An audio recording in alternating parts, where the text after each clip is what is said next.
Hey guys, welcome to this discussion video. We are discussing week 2 of Don't Be Dumb. Great title. Yeah. Yeah? You wanted to say don't be stupid. That's what you wanted to say. I wanted to, but it's Don't Be Dumb. And this week, I'm really excited about this series. We are going to cover some specific things through the book of Proverbs. But this week specifically, we get into work and wealth. And so the first point in the sermon was working hard. Yeah. Okay, so we discussed the ant and looking at the ant in Proverbs 6. Have you ever read that? Yeah. Have you ever Yeah. heard a sermon or read about the ant in Proverbs? Yeah. Not having a chief, not having a boss, basically, and still working diligently. Right. What are some things we can learn from the ant? Well, I would say one of the things that my stepdad, who in my life, I kind of have this rich dad, poor dad. My dad was not very good with finances, and my stepdad was excellent. So both of them in my life taught me very different things. Some of that I didn't want to do, but he used to always talk about you should work diligently as if nobody's watching, but you work knowing that somebody is watching, and that you ought to be independent. You ought to be able to do these things so that when somebody is paying attention, you're going to get credit for doing the right things, not being lazy, not cutting corners and things like that. And so that's a good illustration with the ant, because the ant is constantly working and moving, and they know what they're supposed to do without someone. There's not a chain of command of a general, then a colonel, and then all the way down. They know what they're supposed to do, and they do it well. And I think the Lord's trying to show us that example that we should be about the business of whatever we're called to do, without doing it for a paycheck or just a reward, but we're doing it as if we're doing it to the Lord. Right. And like we talked about last week, it's not just about what's right and wrong. It isn't about what's right and wrong necessarily. I mean, sometimes it's about if it's sin or not, if it's ethical or unethical. But when it comes down to it, sometimes things are permissible but not beneficial. Right. And so we have to seek wisdom in these areas, because if it's a matter of, can I get away with this, it may not be what's beneficial. Absolutely. And so the second point in our work that we talked about is working honestly. Mm-hmm. Now, when we just look at right and wrong, what are the dangers that we can fall into if we are just approaching, if we're talking about working honestly, if we're just looking at black and white, right and wrong, ethical, unethical, sin, or allowed, what are the dangers in that? Well, if you were the boss, you want your employees to do the right thing. Always be honest. Everything is to the standards and all that kind of stuff. But when you're not the boss, you kind of think, well, what can I get away with and not get in trouble? And that mindset of not being fully honest and have integrity is going to affect everything around you. Right. People know when you're not telling the truth. People know when you're cutting corners, in business or in work. And it eventually won't be rewarded. You might get away with it for a time, but it will not last for very long. And so when it comes time for promotion, he cut corners, he did this or she did this, and kind of thing. So it works against you to kind of work to the bottom end of production. Right. Try to just skate by. And so again, statistically, people that skate by stay in that middle for the rest of their life. That's just kind of where they are. And those that really do it with excellence and really strive for perfection, and I know perfection's not a biblical term because we can't do that, but the idea that I'm working really hard, those people tend to reach higher heights. They tend to have more advance or more opportunity. Right.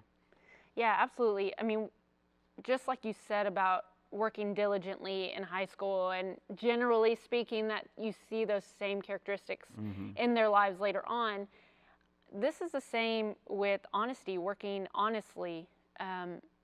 When you develop patterns of poor behavior, it's so easy to get caught up in, well, I got away with it here. And the Bible is so clear in talking about ill-gotten gain and just attaining things in a dishonorable, dishonest way. Right.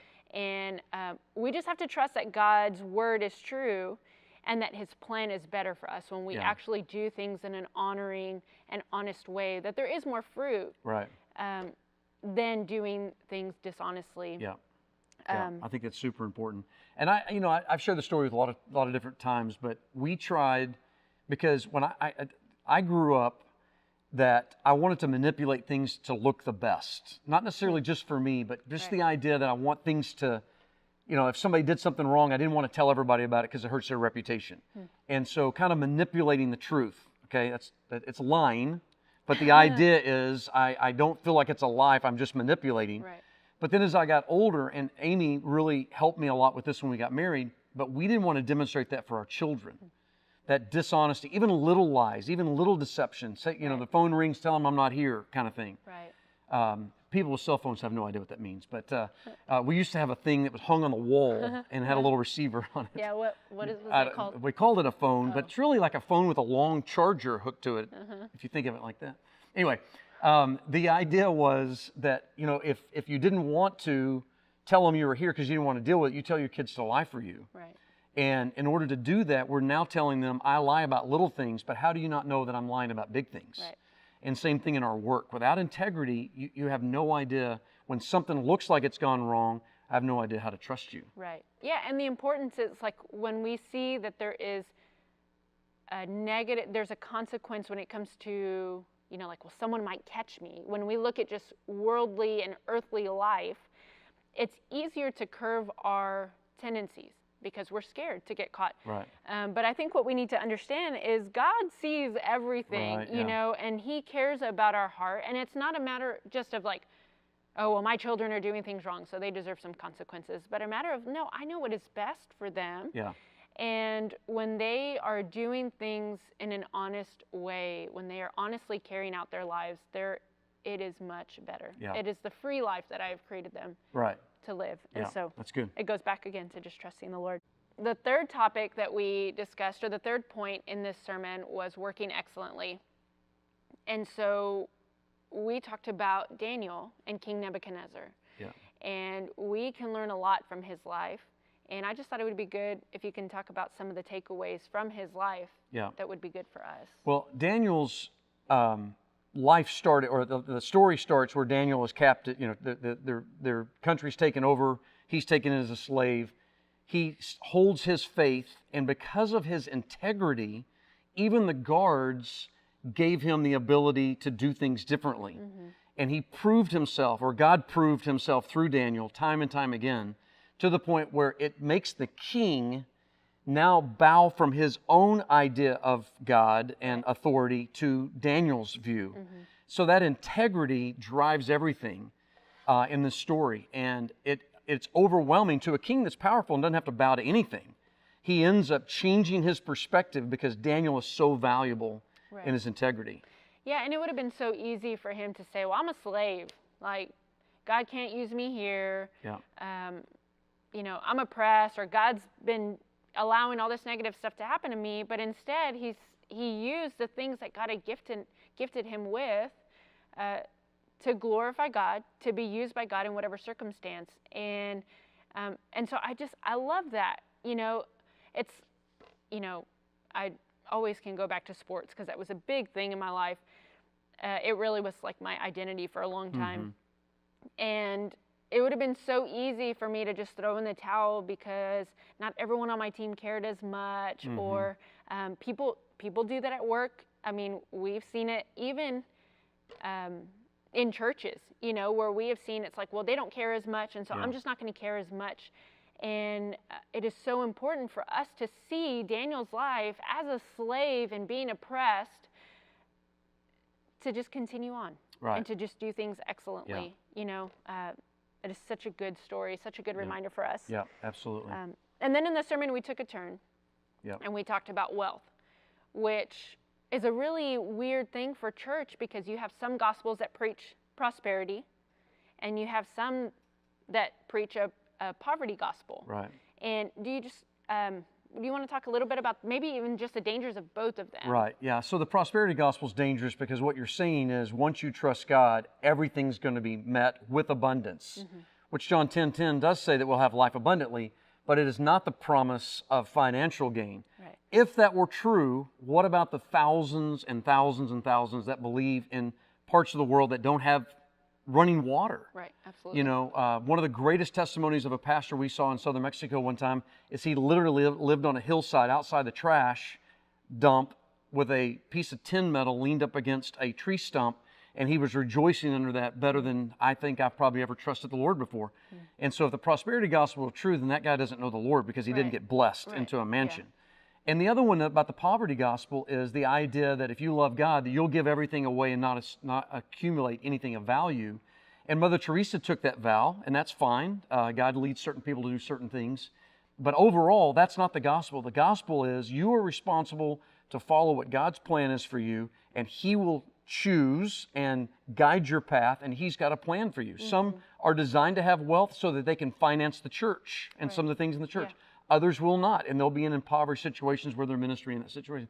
It's just one of those things that Christianity's gotten tied up in culture, and neither of those extremes are very healthy. Right. But there's people that argue that some pastors have too much money and there's too much going on. That's a personal issue between them and the Lord. But for us, we believe that wealth, whether that means abundance or that means making ends meet, we trust the Lord's going to meet our needs. Right. And so that if we're faithful, He'll be faithful, and we'll see how He plays that out. Yes, so it doesn't matter if you have a lot or little. You can find yourself in the same struggle. And so our first point in this was not to put our trust in finances, in wealth. And like I said, even when you have little, you can tend to put your trust in it. Well, if I just had more, everything would be okay. Yeah, good point. And then the people who have a lot tend to just not feel like they have a need for the Lord. Yeah. Which is why we see a lot of verses about people who are rich having a hard time getting into heaven. It'd be easier for a camel to fit through the eye of a needle. And we read those and we're like, okay, God is against money. Right. But we just know that that's not. There's a lot of verses that talk about hard work, working hard, and profit coming, wealth coming. And so we need to not necessarily seek what is sin, what isn't sin, but more so what is wisdom in this area. Yep.